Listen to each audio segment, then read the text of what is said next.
14 ಕೋಟಿಗೂ ಹೆಚ್ಚು ನೋಂದಾಯಿತ ಸದಸ್ಯರೊಂದಿಗೆ ವಿಶ್ವದ ಅತಿ ದೊಡ್ಡ ರಾಜಕೀಯ ಪಕ್ಷ ಎಂಬ ಹೆಗ್ಗಳಿಕೆ ಪಡೆದಿರುವ ಭಾರತೀಯ ಜನತಾ ಪಕ್ಷಕ್ಕೆ ನೂತನ ಅಧ್ಯಕ್ಷರಾಗಿ ಬಿಹಾರ ಮೂಲದ ನಿತಿನ್ ನಬೀನ್ ಆಯ್ಕೆಯಾಗಿದ್ದಾರೆ.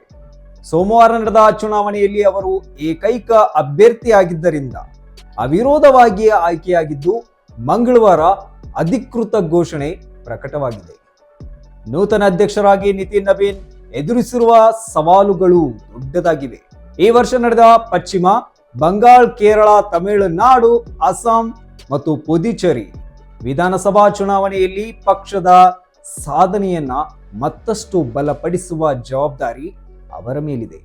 ಇದುವರೆಗೆ ಬಿಜೆಪಿ ಅಧಿಕಾರಕ್ಕೆ ಬರಲಾಗದ ರಾಜ್ಯಗಳಲ್ಲಿ ಪಕ್ಷವನ್ನ ಗೆಲುವಿನ ದಾರಿಯಲ್ಲಿ ಮುನ್ನಡೆಸುವುದು ಪ್ರಮುಖ ಗುರಿಯಾಗಿದೆ. ಇದೇ ವೇಳೆ ದೇಶಾದ್ಯಂತ ಪಕ್ಷದ ಸಂಘಟನೆ ಮತ್ತು ಜಾಲವನ್ನ ವಿಸ್ತರಿಸುವುದು, ಮಿತ್ರ ಪಕ್ಷಗಳೊಂದಿಗೆ ಸಮನ್ವಯ ಸಾಧಿಸಿ ಎನ್ಡಿಎ ಕೂಟವನ್ನ ಇನ್ನಷ್ಟು ಬಲಪಡಿಸುವ ಹೊಣೆಗಾರಿಕೆಯನ್ನ ನಿತಿನ್ ಹೊತ್ತಿದ್ದಾರೆ.